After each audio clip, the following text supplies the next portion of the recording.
of the bill. However, pursuant to order made on Thursday, June 23, 2022, the recorded division stands deferred until later this day at the expiry of time provided by oral questions. And I know we're about 2 minutes early here, but maybe the Honourable Parliamentary Secretary. Mr. Speaker, I suspect if you were to canvass the House, we'd be prepared to advance it to 2 o'clock so we could begin member statements. Agreed? Yes. There you go. Statements by members. Déclaration de député. L'honorable député de Vancouver Centre. The honourable member for Vancouver Centre. Mr. Speaker, today on the 30th anniversary of the end of the LGBT purge in Canada, we acknowledge the painful impact it had on the 2S LGBTQ1+ movement and its fight for realization of human rights. Since then, Canada has made strong progress on LGBTQ rights, but there are still gaps in access to safe, equitable, and inclusive federal workplaces for this group. To mark this day, let us all commit to act, to fully consult with LGBTQ communities, federal employees, networks, and human rights experts to understand the lived experiences and the systemic barriers they still face. Let us build strong equity, diversity, inclusion, and decolonization strategies in the Canadian public service. Thank you. The Honourable Member for Elgin, Middlesex, London. Thank you very much, Mr. Speaker. Mr. Speaker, according to the Canadian Cancer Society, the number of new breast cancer cases diagnosed is expected to increase by 40% by 2030. In Canada, 89% of women diagnosed with breast cancer will survive at least 5 years after their diagnosis. And that is why it's important that we talk about our breasts and talk about early detection. We need to know how to personally detect our abnormal growths, when to see a doctor, and when to have a mammogram. Breast cancer doesn't usually present any signs or symptoms in its early stages. The most reliable way to detect breast cancer early in a woman is through a mammogram, a low-dose breast x-ray, identifying tissue for cancer. I had mine just 3 weeks ago. Be sure to talk to your doctor about your risk and determine if a mammogram is right for you. October is Breast Cancer Awareness Month. By raising awareness and funds to support breast cancer research, we stand up for our mothers, sisters, daughters, and women from coast to coast in fight against this terrible disease. Thank you very much, Mr. Speaker. The honourable member for Vaughan Woodbridge. Thank you, Mr. Speaker. I rise today to thank a dear friend, His Worship, the Honourable Mauricio Bevilacqua, for his 34 years of public service to the exceptional citizens of the City of Vaughan. Mauricio's leadership and vision led the way to the transformation of our city, making it the best place to live, work, invest, and raise a family. Some of the accomplishments spearheaded by Mayor Bevilacqua include a new hospital, a university, a subway, a 900-acre park, and a vibrant downtown core. It has been a pleasure working by your side, Mauricio. I wish mio caro amico the absolute best in the next chapter of his life. To Vaughan's new mayor-elect, Stephen Del Duca, congratulations. I look forward to working with you to continue strengthening our residents' quality of life. And to all 9 re-elected and new members of council, auguri. Last, to the 2 councillors that serve the constituents of my riding of Vaughan Woodbridge, Rosanna Di Francesca and Adriano Volpentesta, auguri again. You are all stewards of our thriving community. Thank you, Mr. Speaker. L'honorable député. The honourable member for Beauport, Côte-de-Beaupré, Île-d'Orléans, Charlevoix. Mr. Speaker, weaving, crocheting, petit point, this is serious art, a precious, unique and rare art that might have disappeared if not for the Cercle de Fermières du Québec. Here in Île aux Coudres, this art is more alive than ever thanks to the women who are not only masters of their craft, they also pass on their skills with science and passion. Today I'd like to salute the 65th anniversary of the Circle in Île aux Coudres. The Circle is fortunate to still have 2 of its founders from 1957 in its ranks, Fernand Desgagnés and Marie-Ange Harvey. I'd also like to spare a thought for my late grandmother, Mathilde Tremblay, who was also a founding member. They have done an amazing job of transferring our precious cultural and artisanal heritage. For this important passing of the torch with pride, I offer my congratulations to the Circle and to all of Quebec. The Honourable Member for Sherbrooke. Mr. Speaker, this week I'd like to take the opportunity to highlight the journey and exceptional work of an inspiring woman from Sherbrooke. Magali Brodeur was named one of Canada's 100 most promising black women in 2022 by Canada International Black Women Excellence. This is in addition to the many awards she's already won, and her track record proves it. She has a BA in Economics and Business Administration, a Master's in History, and a PhD in Public Administration, Applied Human Sciences, and Medicine. Her quest for knowledge is fascinating. She also specializes in behavioral addictions. Dr. Brodeur and her team are producing a guide to assist Canadian physicians in the management of compulsive gambling disorder. As Parliamentary Secretary to the Minister of Addictions, I'd like to thank her for her contribution to medicine and for continuing to break down the taboos associated with mental health and addictions. The recognition of Magali Brodeur's achievements, and she has the University of Sherbrooke tattooed over her heart. Her accomplishments will be a source of information for future generations in Sherbrooke and all across the country. South Surrey, White Rock. Mr. Speaker, last weekend I attended a candlelight vigil for Bhupinder Singh Chahal, well-known, well-liked, a celebrated athlete in India and a successful realtor in Canada. Bhupinder died by suicide, leaving behind a grieving wife, Rani, and a grown son, Gary, who are struggling to understand. Gary has started an initiative he terms It Ain't Weak to Speak. Suicide is the #2 cause of death among men under 40 in Canada, the #3 and 4 cause over the age of 40. Men die by suicide at 3 times the rate of women. Support exists. Heads Up Guys has an online self-check to start down a road of reducing risk and living a healthier life. Depression is as real an illness as any other. Delayed treatment makes things worse. There is no higher priority than health. Trust me, Canadian women would rather share tears than be left alone and behind. Heads Up Guys, it ain't weak to speak. Stay here with those who love you.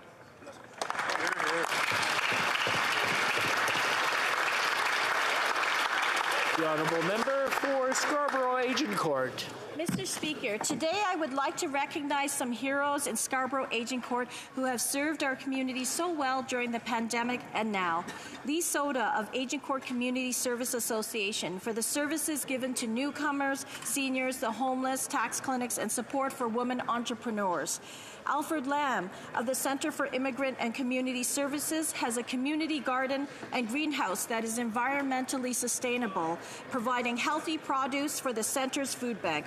Farouk Khan from the North American Muslim Foundation provides programs for youth and families and has a food program recognizing the surrounding diverse community.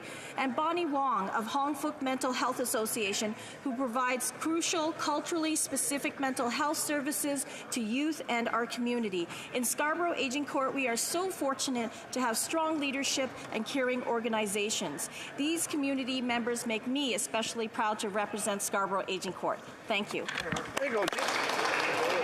The Honourable Member for Winnipeg North.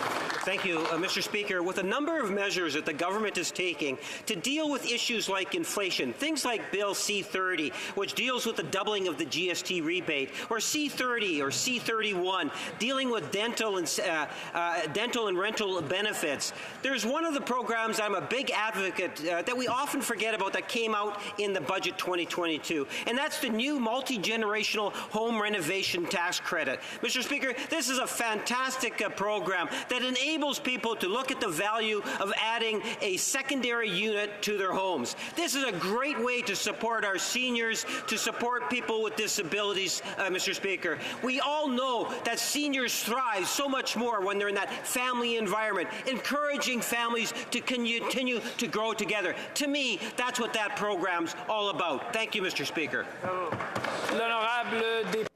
The Honourable Member for Mégantic-l'Érable.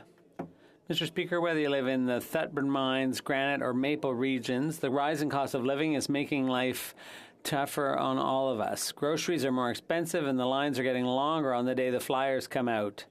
When the Maxi store in Lac-Mégantic has been on strike for more than 3 months and the employees are only asking for fair treatment from Loblaws, like in other similar stores elsewhere in the country, this only makes things harder for customers and tougher for the workers. Enough's enough. Loblaws has to solve this dispute as soon as possible.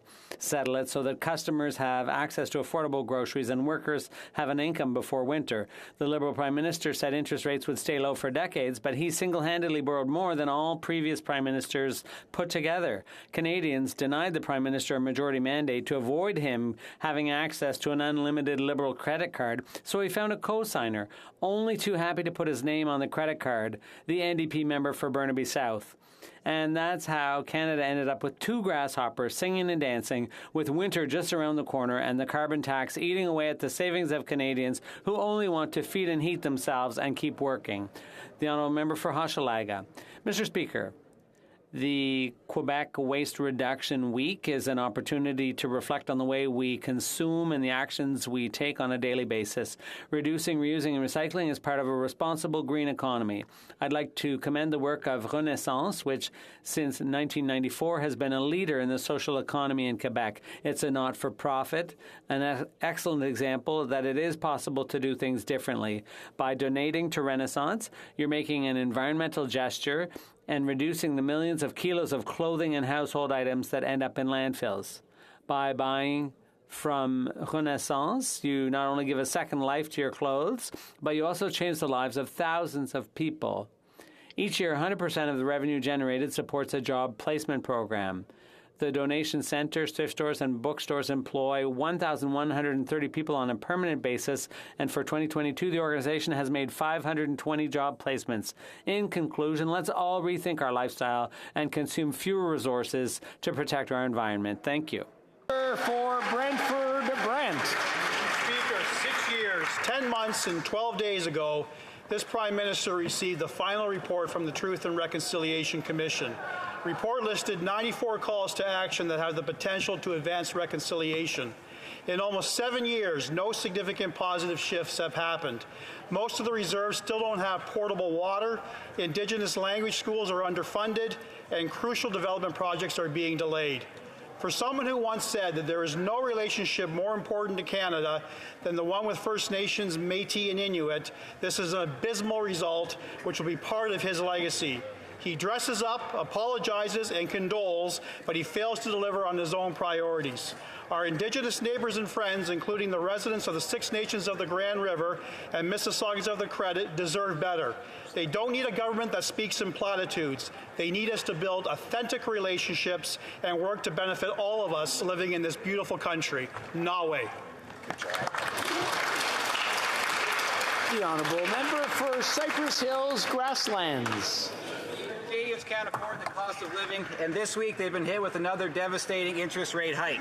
That's the result of a Prime Minister who doesn't think of monetary policy and has added more to the national debt than all their Prime Ministers combined.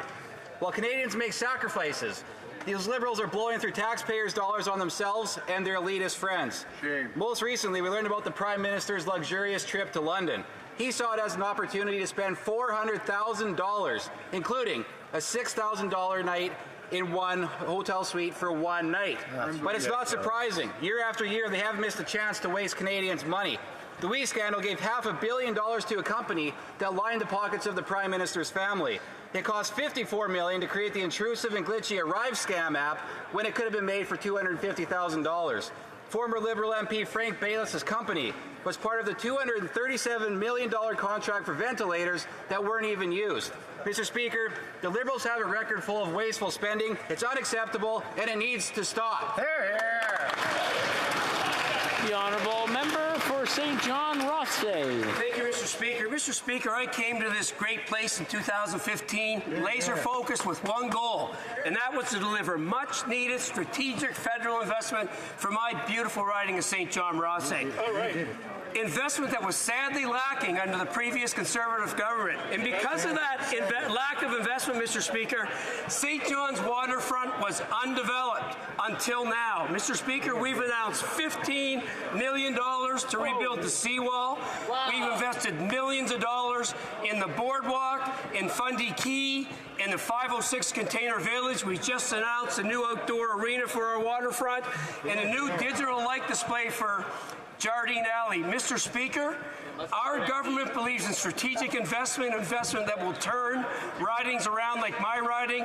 I'm proud of what my government has done. I'm proud that we've invested in spades in St. John Rosse. Thank you very much. The honourable member for Winnipeg. One moment, please, before we go to Winnipeg Centre. I just want to remind the honourable members that statements are being said, and shouting at each other when someone is talking is not polite or parliamentary. The honourable member for Winnipeg Centre.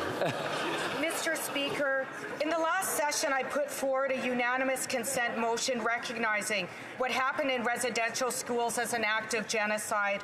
I was shocked when members of this House chose not to support my motion, confirming that residential school denial is still a reality. We need to do better.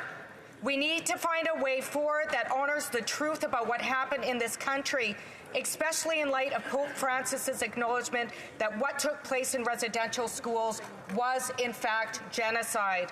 So I will rise again today to seek unanimous consent for the following motion: that in the opinion of the House, that this government must recognize what happened in Canada's Indian residential schools as genocide, as acknowledged by Pope Francis, and in accordance with Article 2 of the United Nations Convention on the Prevention and Punishment of the Crime of Genocide.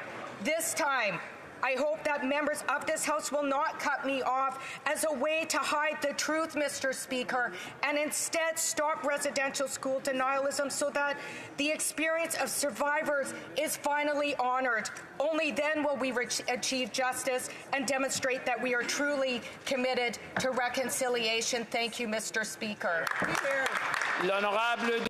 The honourable member for Jonquière. Mr. Speaker, today in my riding, we're celebrating the 80th anniversary of the Saguenay-Lac-Saint-Jean Forestry Association. Founded in 1942, the association is dedicated to educating the people of the region on the importance of the natural wealth that is the forest. More than an educational organization, it's also the standard bearer of the concept of forest culture, which was presented for the first time to the Coulombe Commission on the Management of Quebec's Public Forests in 2004. The association made great strides forward, since this notion of pride is now found in black and white in the preamble of the Quebec legislation on the sustainable management of our forests.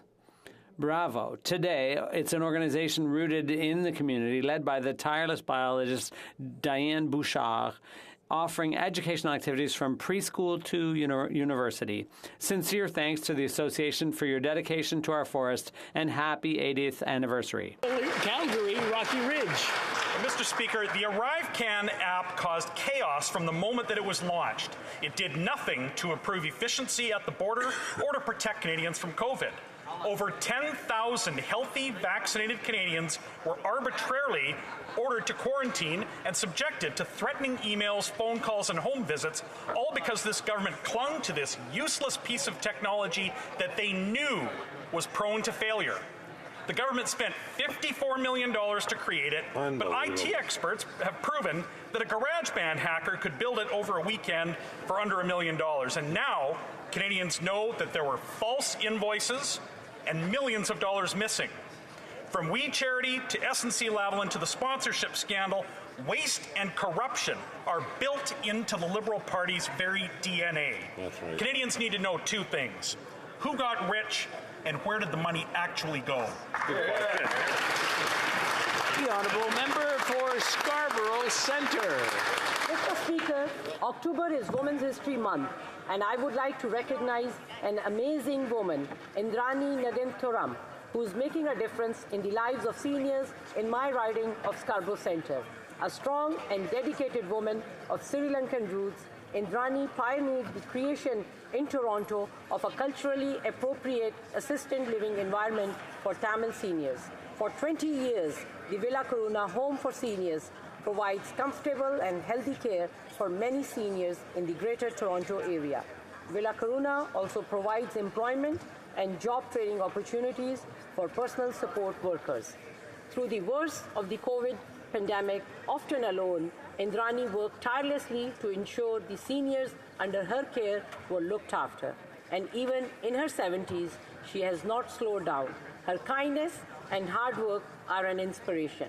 Thank you, Indrani, for your service. Thank you. Oral questions. Question orale. The Honourable Leader of the Opposition.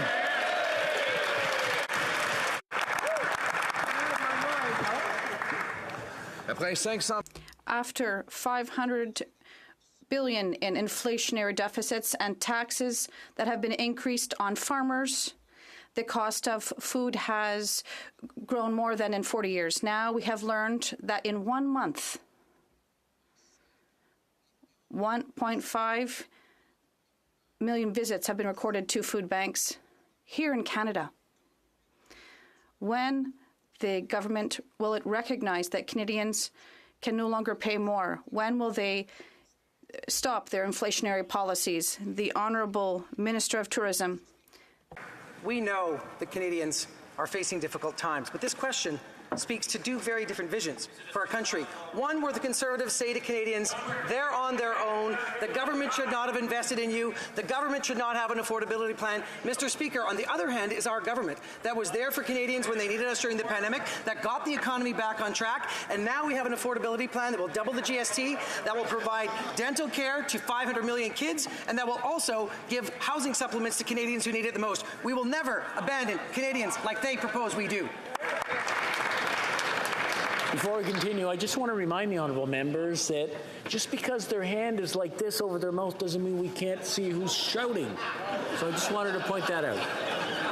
The Honourable Leader of the Opposition. Well, the member would have Canadians believe that they've never had it so good. Yes.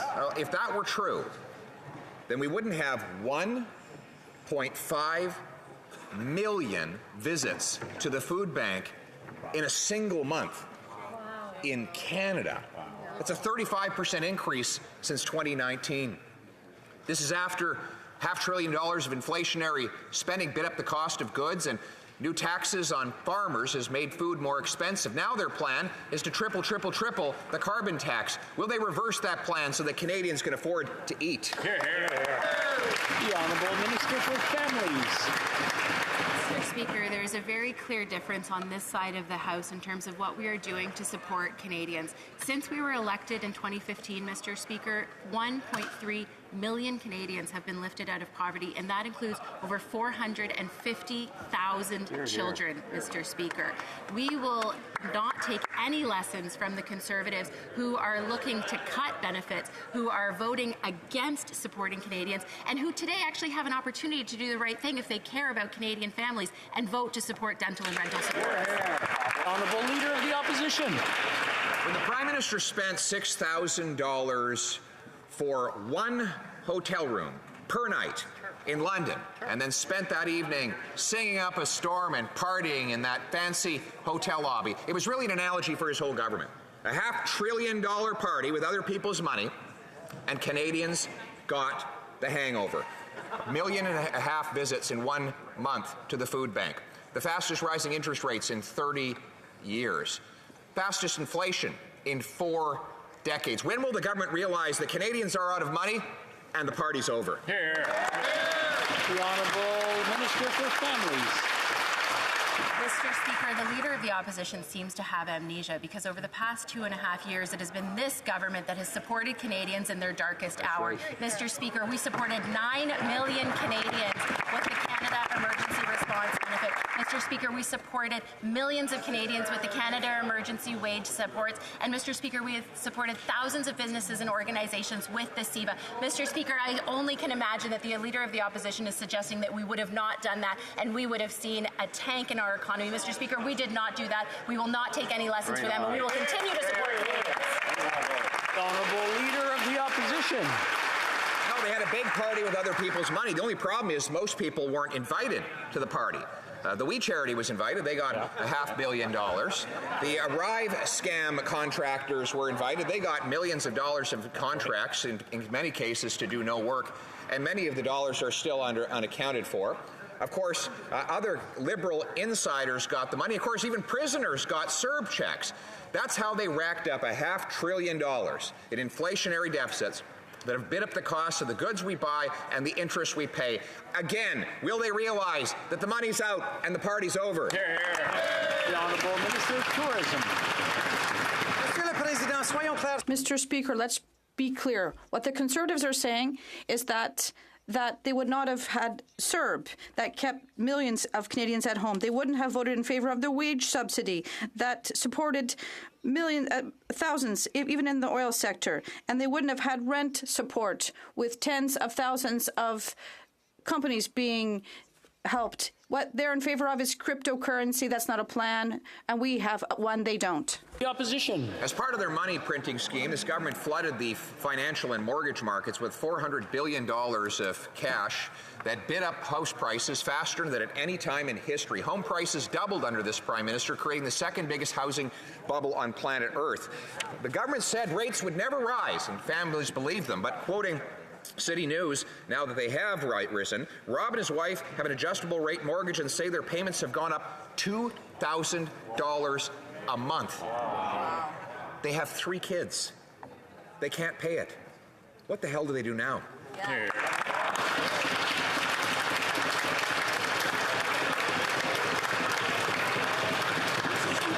I just want to remind the honourable members that parliamentary language, I mean, that's kind of pushing it. Just remember, the Honourable Minister for Housing. Mr. Speaker, we on this side of the House understand the importance of keeping access to the Canadian dream of home ownership alive.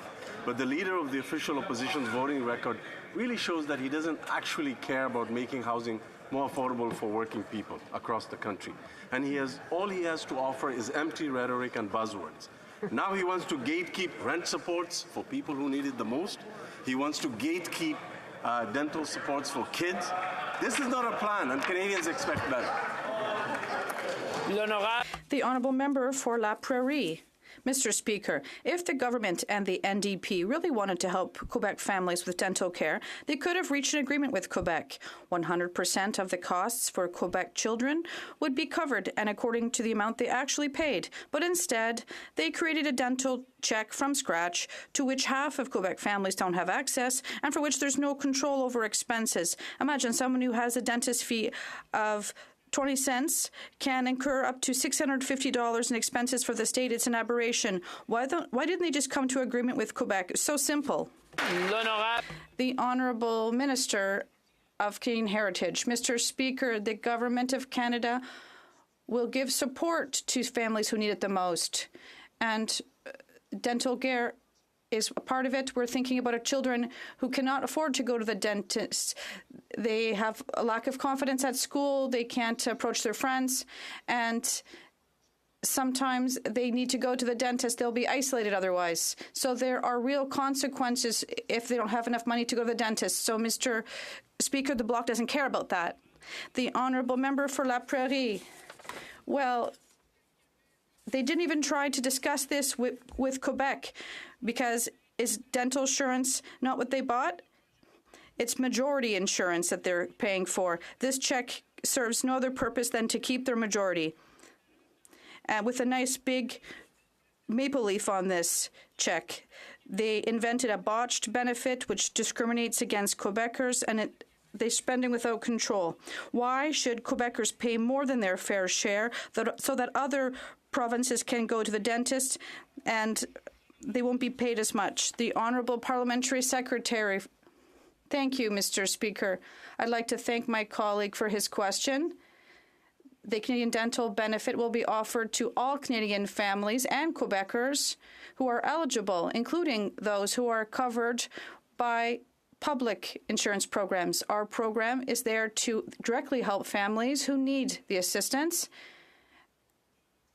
And there is no withdrawal mechanism because it's not a negotiation with the government of Quebec. Thank you. Le député de Rosemont, la petite patrie.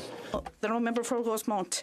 Mr. Speaker, there are people who are hungry in our country right now. There are people who are hungry. In a country as rich as ours, it's a shame. Food Banks Canada posted a report today saying that food bank use has never been so high, 1.5 million visits in 1 month. People are going without, and the Liberals to stand up to the CEOs of the big grocery chains to make them pay what they owe us. When will the Liberals truly tackle the corporate greed that keep families from feeding their children? The Honourable Minister. I'd like to thank my colleague for his question. Clearly, we take this issue very seriously, and that's exactly why, as soon as we were elected in 2015, we were there for families and for children. 1.5 million Canadians were lifted out of poverty as of 2015, including thousands of children, and we're going to continue to be there for Canadians. And today, everyone in this House has the opportunity to support Canadian children, and I hope that the Conservative members will also do so. Thank you. The Honourable Member for Cowichan, Malahat, Langford. Mr. Speaker, families are making difficult choices about what food they can afford, and costs are only getting higher. Today, a report from the Food Bank of Canada proved people just can't keep up. At record rates, families are turning to food banks to get the help they need. The Liberals have a responsibility to support Canadians. Instead, they've sided with rich grocery CEOs who are hiding behind inflation to line their pockets. When will the Liberals hold big grocers accountable for the price gouging Canadian families are experiencing? The Honourable Minister for Innovation. I think that everyone in this House is concerned about inflation and about the price that Canadians are facing when they go grocery shopping across the country, Mr. Speaker. That's exactly why, Mr. Speaker, I called upon the leaders of these supermarkets and chains across the nation to do their part to help Canadians. I did call myself a number of them to say we want to see action. But in addition to that, Mr. Speaker, I demanded from the Competition Bureau to start an inquiry and a study to make sure that we're looking to make sure there's no unlawful practice. We will do everything we can to support Canadian families at this time. The Honourable Member for Calgary Forest Lawn. The Liberal-made inflationary fire is hitting Canadians' pocketbooks, and Liberals will throw more fuel on that fire by tripling the carbon tax. Food Banks Canada says 40-year high inflation in groceries is forcing 20% of Canadians to food banks, 1/3 of whom are children. Liberals caused the inflation with their out-of-control spending, and now they're raising taxes when Canadians cannot afford it. When will the Liberals stop their inflationary spending and stop raising taxes? The Honourable Minister for Tourism. Mr. Speaker, let's be clear about what the Conservatives are saying. They are saying that they wouldn't have put in place the CERB, which helped keep millions of Canadians in their homes. They wouldn't have put in place the wage subsidy, which kept 60,000 people in the oil and gas sector in Alberta alone employed. They wouldn't have done the rent subsidy, which kept thousands of businesses open. Mr. Speaker, they want Canadians to be left on their own. We have their backs. The Honourable Member for Calgary Forest Lawn. The Prime Minister isn't serious about helping Canadians. He spent $24,000 on his hotel stay in London. That's the average annual rental cost in Canada, and he blew it in 4 days. Families and students are going to food banks and homeless shelters because this Prime Minister's inflationary policies are driving up the costs while he sings in luxury hotels abroad, finally putting his drama degree to use. He caused the inflation and interest rate hikes with out-of-control spending. How does he justify this to struggling Canadians? The Honourable Minister for Housing. The leader of the official opposition talks about taking on gatekeepers, but you know what we found? He's the biggest gatekeeper keeping Canadians away from rental supports now. He's the biggest gatekeeper who voted against the Canada Housing Benefit. He's the biggest gatekeeper that has voted against the Housing Accelerator Fund. He is full of buzzwords and nonsense. He doesn't help Canadian families who, on this side of the House, we're here to help Canadian families. He can change his ways today and vote to deliver much-needed rental supports today.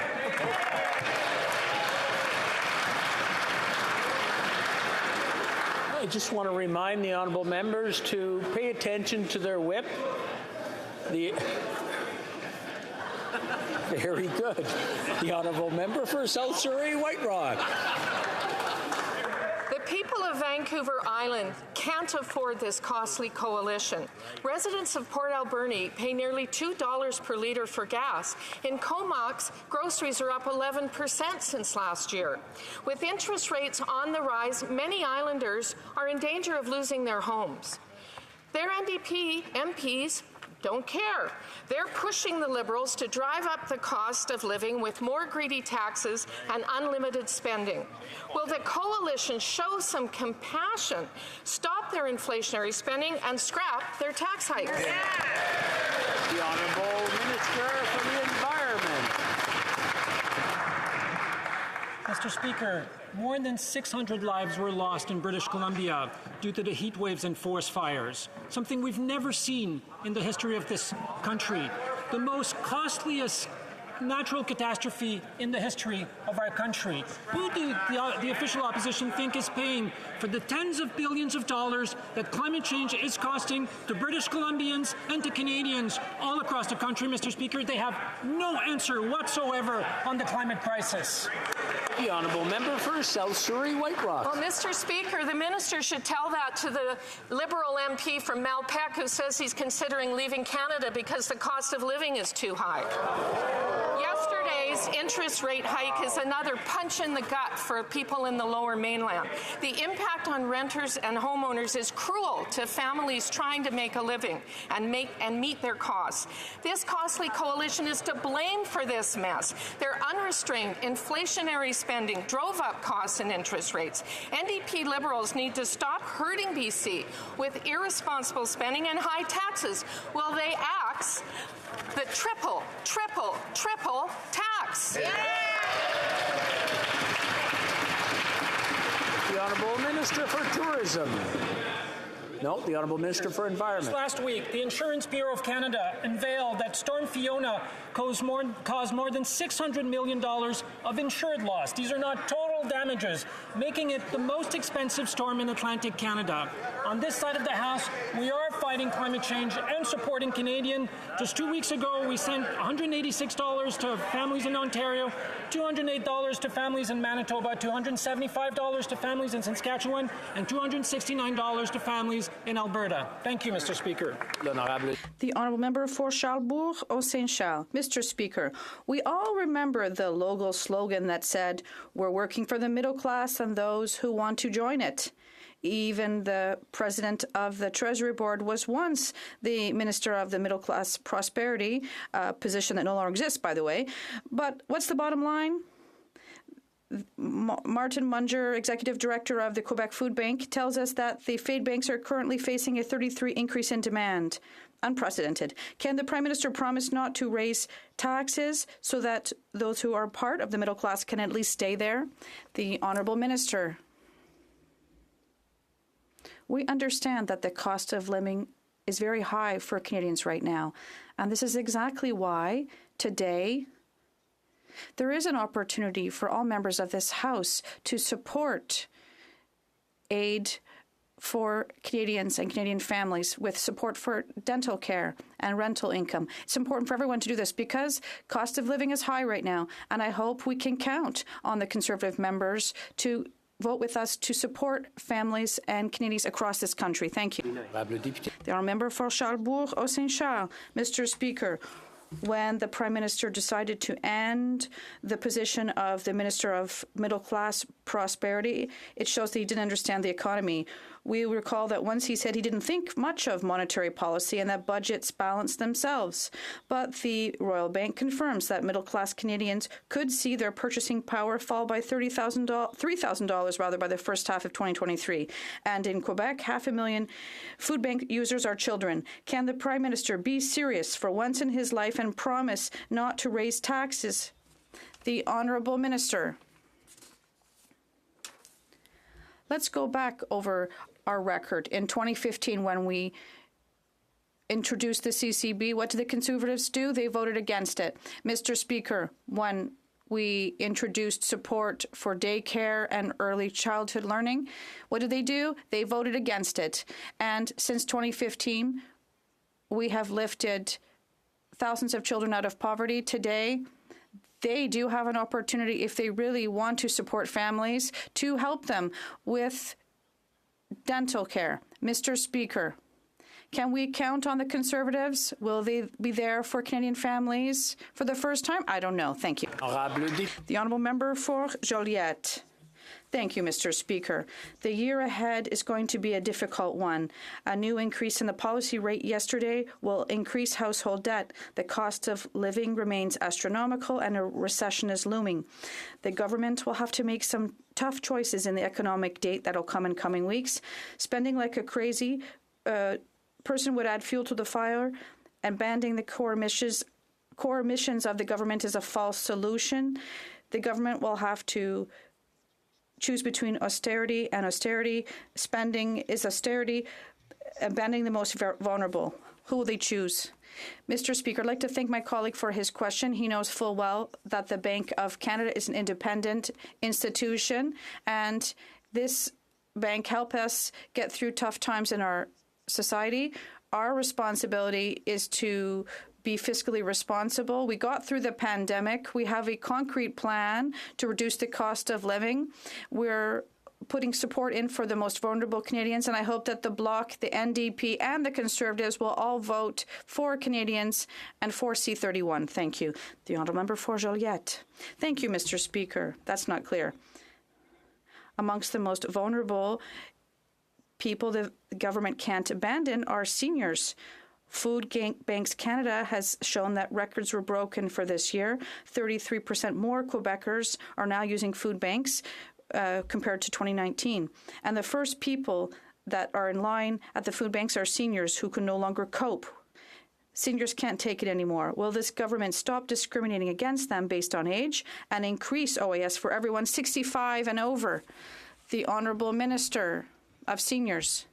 Challenges the seniors are facing with paying their bills and the grocery costs. And Mr. Speaker, that's precisely why we've been there from them from the very beginning. Mr. Speaker, that's exactly why we're doubling the GST tax credit, putting more money in their pockets. That's precisely why we're nearly helping 2 million low-income renters that will receive financial relief. Mr. Speaker, that's precisely why we increased the old age security for seniors. Mr. Speaker, we're going to continue to be there for seniors and Canadians. Thank you. Bravo. The Honourable Member for Shefford. They're forgetting half of that because abandoning seniors isn't being rigorous, it's austerity. We're talking about people who have worked hard for decades and to end up for the first time of their lives having to turn to a food bank. It's not true that the rising cost of living treats people 75 and years of age under differently. There aren't two classes of seniors. There are just two classes of seniors in federal support. When will the government realize that the cost of living does not discriminate by age? The Honourable Minister. Mr. Speaker, here's a theme that's very important, that is really worth being debated. Yes, the Bloc had one day in the opposition to debate a very important theme, and I'm very surprised and also disappointed that the Bloc chose another theme rather than seniors or the fight against poverty. Now they have a chance to make up for it. Will they support our government on dental and rental care? Thank you. In St. Paul. Mr. Speaker, throughout this RCMP political interference scandal, the minister has been using very specific legal words concerning ministerial directives to the RCMP. But whether or not he directed the RCMP commissioner, it does not preclude political interference or inappropriate pressure. It doesn't rule it out, Mr. Speaker. Did he or his staff have any conversations with the commissioner concerning the release of weapons information or the pending Liberal gun control legislation after the massacre and before the April 28th press conference? Yes or no, Mr. Speaker? Great question. The Honourable Minister. Mr. Speaker, and the member opposite's assertions are completely incorrect. The independence of police operations is a key principle in our democracy. It's a government, one that our government deeply respects, one that I have always respected, and one which I have always vigorously defended. I'm just going to interrupt for a moment. It's pretty bad when I see people on one side who are trying to listen and holding on to their earpiece because they can't hear. So I just want everyone to be able to hear the answer. The Honourable Minister, from the top, please, so everyone can understand and hear what you're saying. Thank you very much, Mr. Speaker. And as I have said, the member's assertion in this matter is completely incorrect. And it's not surprising that the members opposite don't actually want to hear the facts, but here they are, Mr. Speaker. At no time did I or any member of our government attempt to interfere in police operations, and to be very explicit and clear, with words I hope the member might understand, I did not direct, I did not ask, and I did not suggest to the RCMP Commissioner to release information. And as she's testified under oath, Mr. Speaker, before the Mass Casualty Commission, and she said, I did not receive direction and I was not influenced by government. Honourable Member for Kildonan St. Paul. Mr. Speaker, we have on the audio recording the Commissioner saying that Minister's office requested that she do this. That's irrefutable, Mr. Speaker.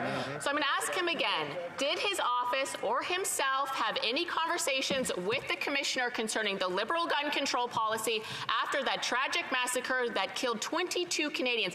Did his office politicize their deaths, Mr. Speaker? Yes or no? The Honourable Minister.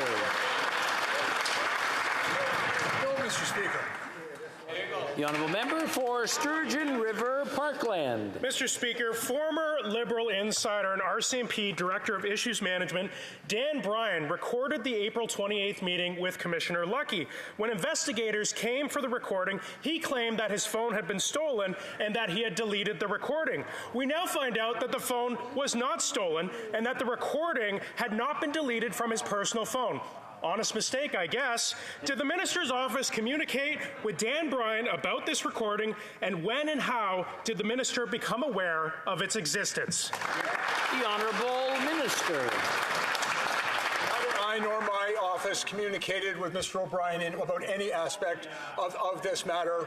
I have absolutely no knowledge about that except what I've read in the papers.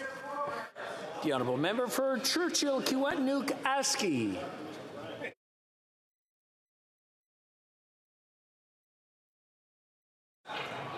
The Honourable Member for Churchill Kiwetinook Aski.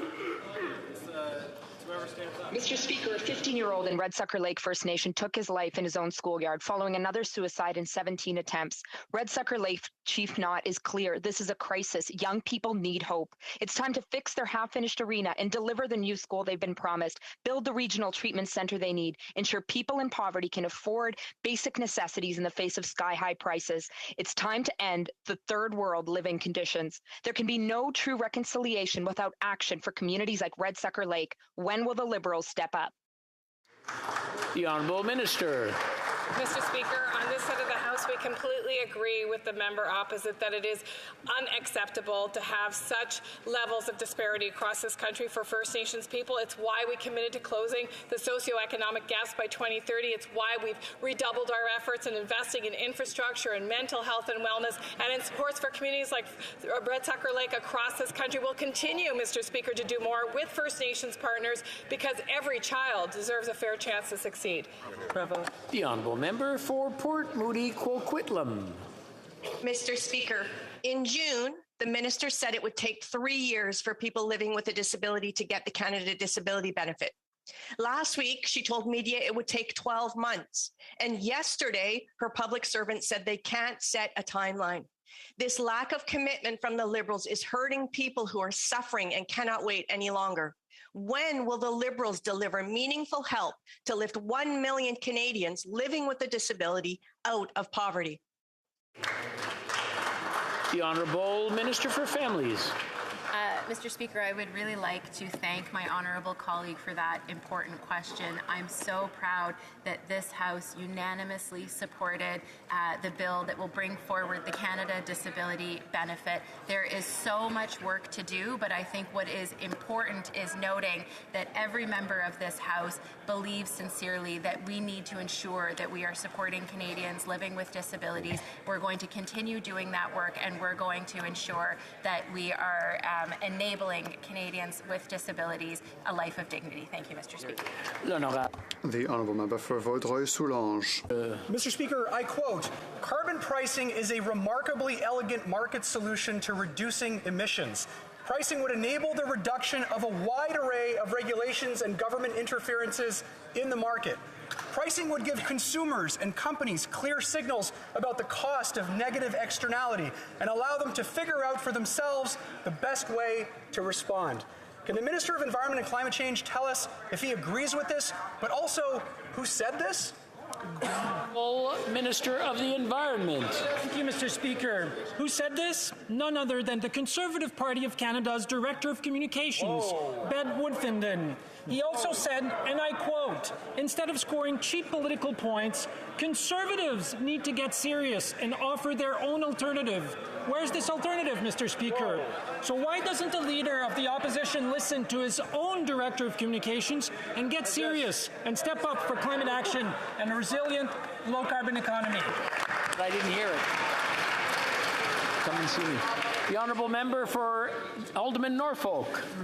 Mr. Speaker, while Canadians were distracted during the pandemic, this government engaged in hundreds of millions of dollars of wasteful spending, including $54 million in a dysfunctional ArriveCan app that discriminated against seniors and sent thousands of vaccinated Canadians into quarantine.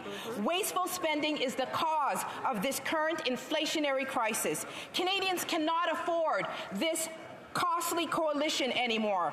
Will the Liberals stop their inflationary spending?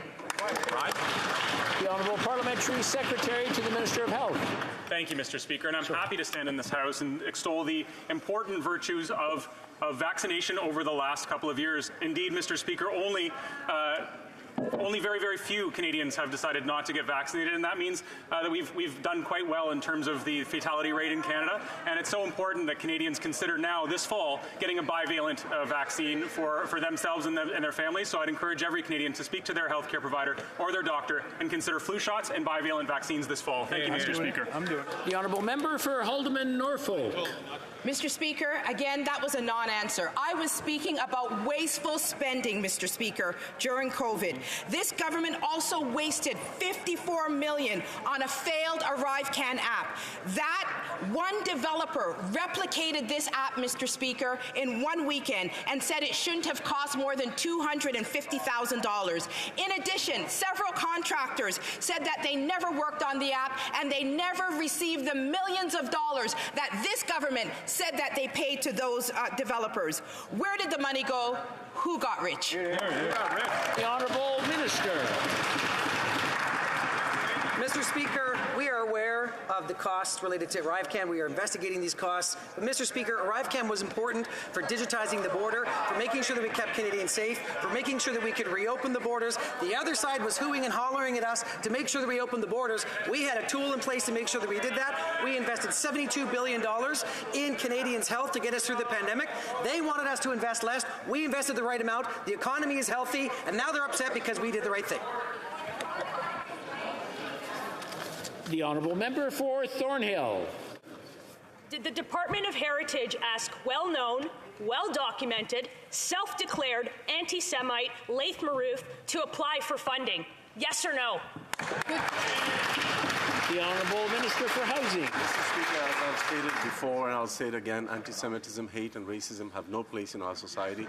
The funding to this organization has been cut, and we've demanded repayment of the funding. We are implementing new measures to improve the Department of Canadian Heritage's vetting processes to ensure that this never happens again. On this side of the House, we will ensure that we always stand against anti-Semitism and hate in all its forms. Honourable member for Thornhill. Here's the problem. Known racist Laith Marouf got $133,000 of Canadian tax money from the department that claims he was begged to apply for it. The Minister of Diversity found out about his department funding, this vile anti-Semite, more than a month before he acknowledged it publicly. Now, the Minister of Heritage now claims that he didn't know about his department funding this racist until he read about it in a newspaper a month later, which of course no one believes. Who's lying? Laith Marouf, the Minister of Diversity, the Minister of Heritage, or all three? The Minister for Housing.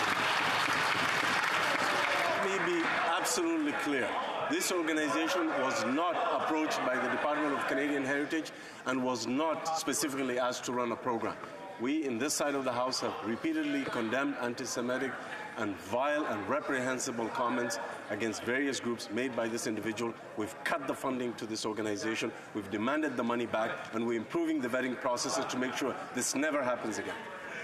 The honourable member for Montarville. Mr. Speaker, the U.S. Secretary of State will be meeting with the Prime Minister later today. I know that they will be discussing some very important, critical issues, including the situation in Haiti, Ukraine, and Iran. They will also be discussing the issue of refugees in North America. Right now, thousands of asylum seekers are crossing the border irregularly, without protection, at their own risk. Mr. Speaker, people who need help are not to be received in this way. Will the Prime Minister discuss with the Secretary of State the suspension of the Safe Third Country Agreement? The Honourable Parliamentary Secretary. Mr. Speaker, first of all, I would like to, on behalf of all of us, wish a warm welcome to U.S. Secretary of State Blinken, who is meeting his counterpart here in Canada. As we have said a number of times already, modernizing the agreement between our two countries is something that is happening right now, something that we are committed to do. And, Mr. Speaker, what we are currently doing is enacting this approach, and I'm proud to have this visit here in Canada. Thank you. The Honourable Member for Lac-Saint-Jean. Okay, Mr. Speaker, at the rate things are going, there are likely to be over 30,000 irregular entries at Roxham Road in 2022. Desperate people exploited by criminal smugglers who often offer them false hope are intercepted by the police before they can make an asylum claim. From a strictly humanitarian point of view, this situation cannot continue. However, that is precisely what the government wants to do. Make it last, Mr. Speaker. Will the Prime Minister take advantage of the visit of the U.S. Secretary of State to discuss the suspension, once and for all, of the Safe Third Country Agreement? The Honourable Parliamentary Secretary. Mr. Speaker, listen. Our asylum system needs to be robust and humane. There is no magical panacea to all this. Asking that Roxham Road be closed or the Safe Third Country Agreement be suspended is not the solution. What we are doing is modernising this agreement, Mr. Speaker. Thank you. The Honourable Member for Louis Saint-Laurent. Mr. Speaker, in Neuchâtel, there are many food banks. There are shared fridges, 3 places where people can get food assistance. And in those areas, like elsewhere in Canada, there has been a significant increase in needs over the past few weeks and months. We learned today that 1.5 million Canadians, just last month, called upon food assistance. Mr. Speaker, it is not a luxury to eat, especially here in Canada. We need to have the means to do so. Can the government at least give good news to Canadians, ensuring that there is no increase in taxes in the next months and years? The Honourable Minister for Families. Mr. Speaker, once again, it is difficult to believe that the Conservatives are truly here for Canadians. Every time we implement something to help Canadians, those who need help, they vote against. So today they have a golden opportunity to support dental and rental assistance. Will they agree with us and support these measures? We hope that we will be able to count on them today. Thank you, Mr. Speaker. The Honourable Member for Louis Saint-Laurent. Canadians hope that they can count on this government to not increase taxes. That is what we're asking of them, Mr. Speaker, because people now have to go to food banks in order to feed themselves. In Canada, this is completely illogical. The price of vegetables has gone up by 12%, fruit 13%, bakery products 15%, cereal products 18%, pasta 36%. Expensive spaghetti means a country that's not in good shape. Can the government commit on behalf of all Canadians to not increasing taxes? It's a simple question. Please say yes. The Honourable Parliamentary Minister for Innovation. Mr. Speaker, I would like to thank my colleague for his question. This is an issue that affects all Canadians, and I understand the situation, Mr. Speaker.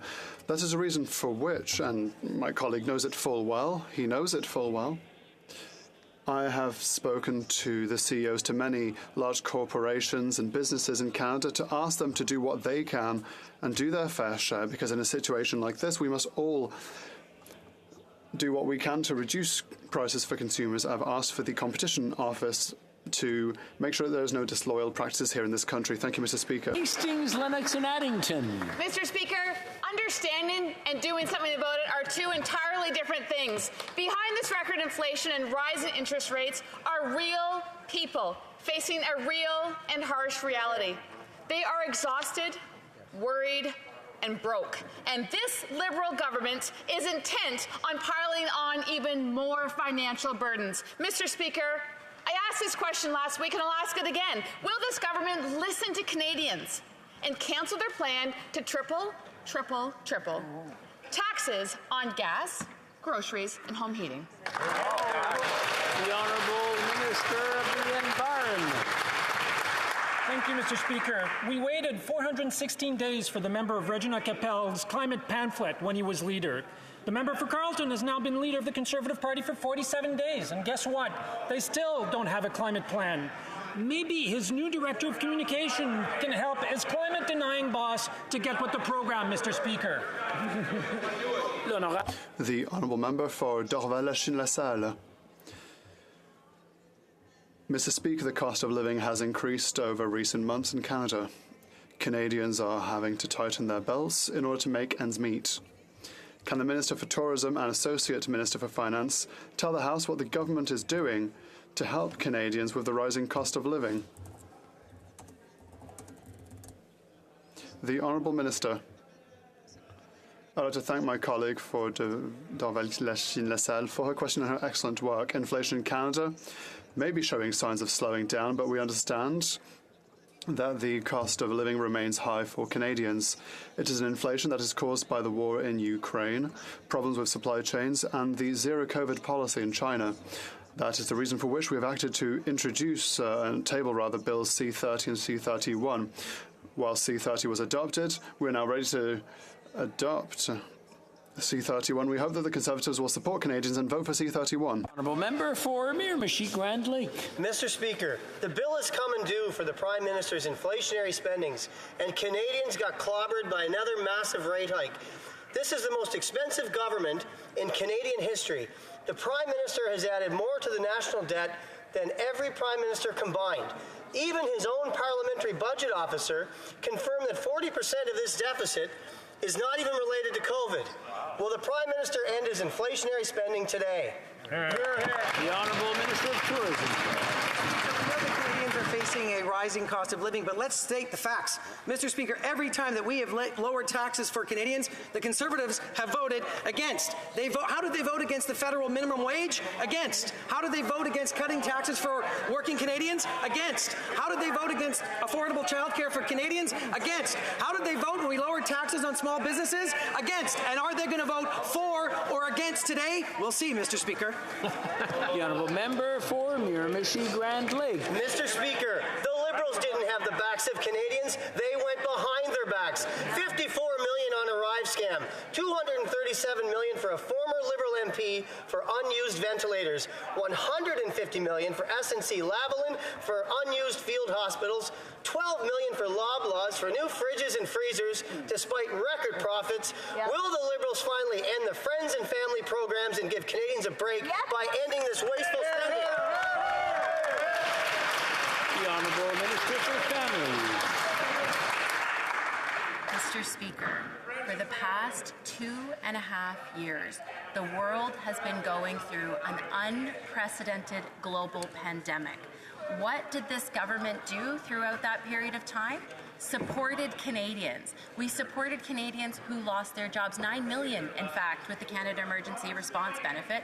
We supported businesses who had to close their doors because of public health measures through the CEBA. Mr. Speaker, you know what else we spent on and supported Canadians with? Vaccines that made sure that we saved lives in Canada, Mr. Speaker.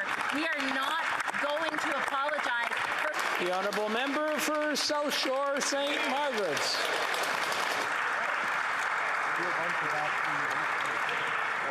The fact that they seem to miss is they spent $600 million supporting high school kids during COVID living at home.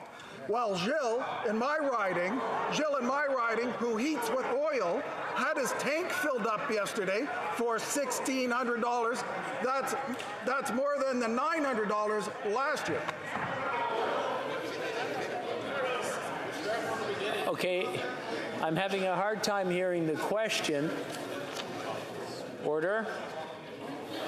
If I can hear the question from the top, please, so we can all hear it, and then hopefully we'll be able to hear the answer as well. The honourable member. They'd like to hear it again. They spent $600 million supporting high school kids with CERB. While Gilles, from my riding, heats with oil and had to fill up yesterday, and it cost $1,600 to fill the tank. It was $900 last year. This just incredible 68% increase in his heating as a result of this government's policies, while they still want to impose another $360 in new carbon taxes on his oil tanks. Many people in my community have to choose between heat and eating. When will these Liberals stop their triple... Minister for Families. Mr. Speaker, the lack of compassion being demonstrated on the other side for Canadians who lost their jobs, for Canadians who lost their income.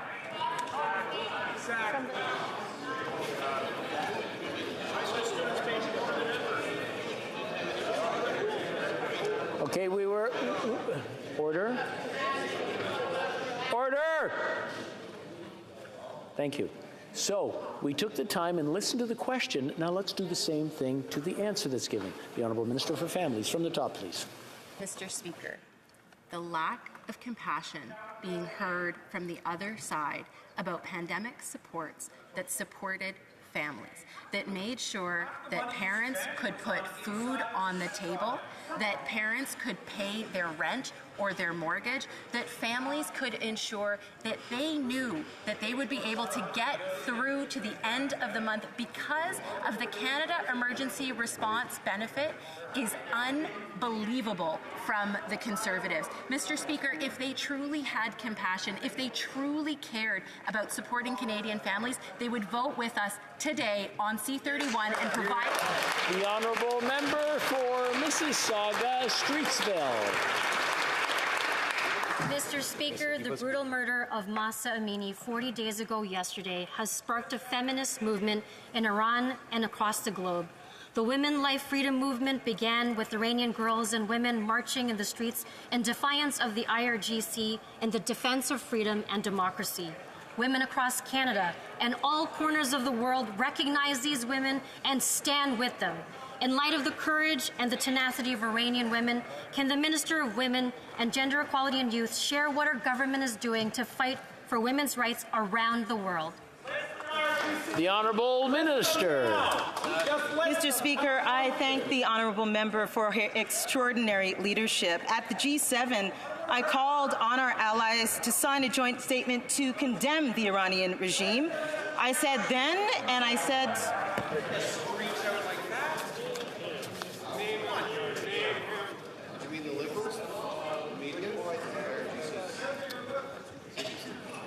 We were doing well, and then all of a sudden it went, I don't know where the heck it went, but I'm going to ask the honourable members to please calm down. Well, one in particular who tends to have a very high voice that he's screaming across. And we'll let the minister start from the top, please. Thank you, Mr. Speaker. I want to thank the member for her extraordinary leadership. At the G7, I called on our allies to sign a joint statement to condemn the Iranian regime. I said at that point, and I'm saying now, that this is not about headscarves. This, Mr. Speaker, is about human rights. I stand by that. Our government stands by that. I have to tell you, it takes immense courage to speak your truth, and I was so moved last night when women just did that. They shared their stories at a vigil for Mahsa Amini. I want women here and around the world to know, Mr. Speaker, we stand with them. The Honourable Member for Windsor West. Mr. Speaker, on top of sky-high prices for food and rent, Canadians struggle to pay massively high cell phone bills each month. The announcement this week on the Rogers-Shaw merger proved there is a place to regulate gouging. Despite the minister's new position, the Competition Bureau still wants the merger stopped. Instead of blocking the merger in the entirety, the minister told the companies to go back to the drawing board in their CEO tables.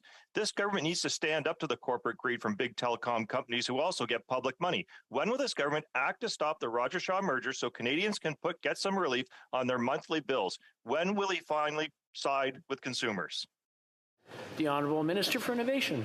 Mr. Speaker, that answer is very simple. Every single day, Mr. Speaker. That's exactly what I did, Mr. Speaker. I would, that's a member for whom I have enormous respect, but I would bring him back to this statement, Mr. Speaker. We actually blocked the merger of Shine Roger. I denied the license. Maybe it's a part of the statement he missed. But in addition to that, Mr. Speaker, we said we support the work of the Competition Bureau, and should they allow the merger to happen, we impose additional conditions. We said that they would have to keep the license for at least 10 years, and the lower prices in Quebec, which are about 20% lower, would have to be applied in Ontario and Western Canada. We will stand on the side of Canadians every single day, Mr. Speaker. The Honourable Member for Kitchener Centre. Mr. Speaker, Atalti is a permanent resident in my community who applied for a travel document last February to join his wife in Sweden for the birth of their daughter. 8 months later, Atalti's request still has not been processed, even though it was marked urgent. We are working with dozens of refugees and permanent residents who are waiting months or even a year for travel documents they need to travel and return to our country. Can the immigration minister commit to a timeline for Atalti to meet his daughter?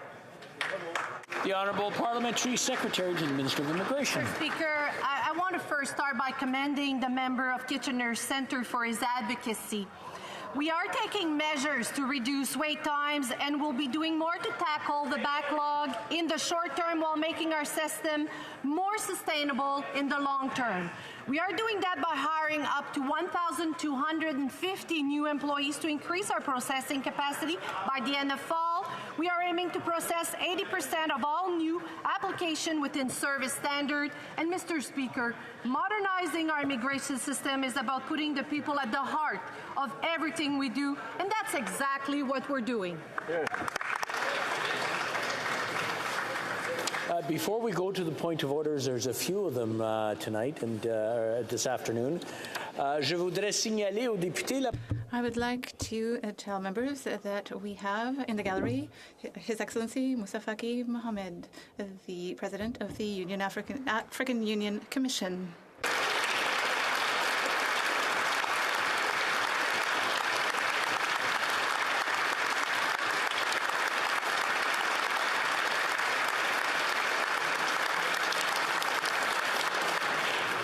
Now we have, I believe we have 3 points of order that I can see. We'll start with the Honourable Opposition House Leaders rising on a point of order. Thank you, Mr. Speaker. I have the honour to table in both official languages the Parliamentary Budget Officer's report indicating that 40% of the Liberal government's COVID spending was unrelated to COVID, Mr. Speaker, and I would ask that I be able to table it now.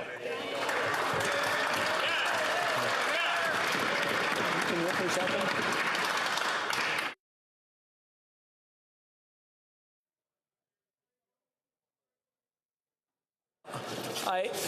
I just want to make sure that I understand that correctly. The honourable member was asking for unanimous consent? Yes. Okay. No. All those opposed to the honourable member moving the motion will say nay. Unfortunately, we don't have unanimous consent. Now, the honourable member for Winnipeg Centre is rising on a point of order as well. Thank you so much, Mr. Speaker. There has been consultation with the other parties, and if you seek it, I believe that you are going to find unanimous consent for the following motion. That in the opinion of the House, that the government must recognize what happened in Canada's Indian residential schools as genocide as acknowledged by Pope Francis and in accordance with Article 2 of the United Nations Convention on the Prevention and Punishment of the Crime of Genocide. Thank you, Mr. Speaker. All those opposed to the honourable member moving the motion will please say nay. Agreed. The House has heard the terms of the motion. All those opposed to the motion will please say nay. Carried.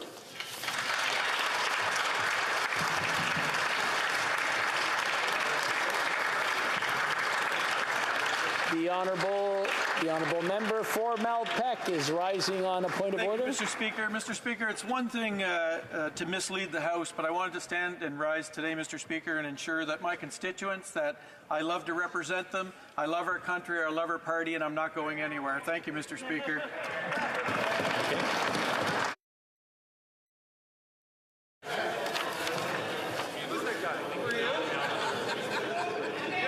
Conformément à l'ordre adopté le jeudi. According to the order. A point of order, the member for Manicouagan. There is no interpretation, Mr. Speaker.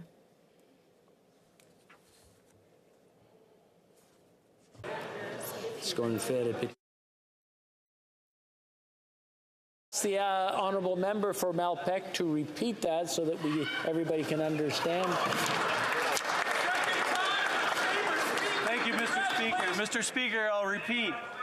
It's one thing to mislead the House, Mr. Speaker, but I wanted to ensure that the honourable member from Vancouver-Granville didn't mislead my constituents. No, I'm Vancouver-Granville. Mr. Speaker, so I love my country, I love this party, and I'm not going anywhere.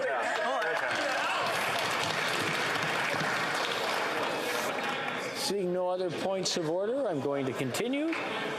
Conformément à l'ordre adopté. Pursuant to the order adopted on the 23rd of June 2022, the House will now take the deferred votes at the report stage for the bill. Call on the members.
La mise aux voix porte sur la motion. The vote is on motion 1. Seconded by Ms. Tassi, moved that Bill C-31 in Clause 3 be amended by A, replacing line 26 on page 17 with the following. Pour sur le revenu au plus tard 2021, no later than the 120th day after the reference day. Replacing line 2 on page 22 with the following. Months after the 120th. La période de 10 minutes pour les députés. The 10-minute period for those voting electronically has begun, and the House will now take the votes of those who